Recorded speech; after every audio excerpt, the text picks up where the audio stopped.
I na teren upravo izlaze studenti Kriminalističko-policijske akademije, koji će vam prikazati elemente obuke iz specijalnog fizičkog obrazovanja, nastavnog predmeta koji ima značajno mesto u procesu edukacije studenta i njihovoj pripremi za kvalitetno i efikasno vršenje policijskih poslova.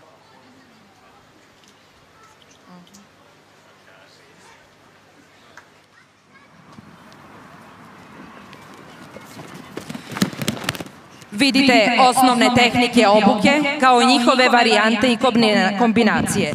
Prepoznaćete tehnike iz različitih borilačkih sportova, koji se dominantno realizuju kroz blokove, udarce, bacanja, poluge, a potom i složenije situacije.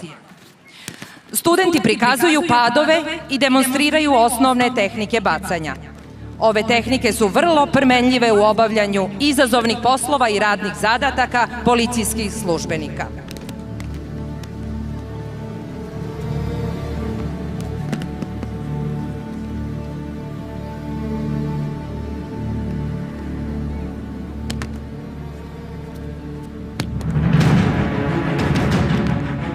Sada vidite i Milicu Nikolić, aktuelnu prvakinju Evrope u džudu u kategoriji mlađih seniorki.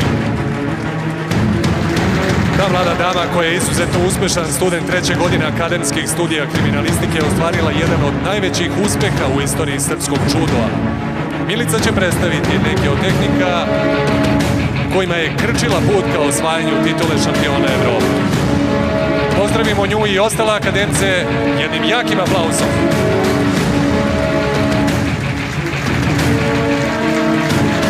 Pravovremeno i efikasno rešavanje problema napada predstavlja garant uspešnog savladavanja napadača.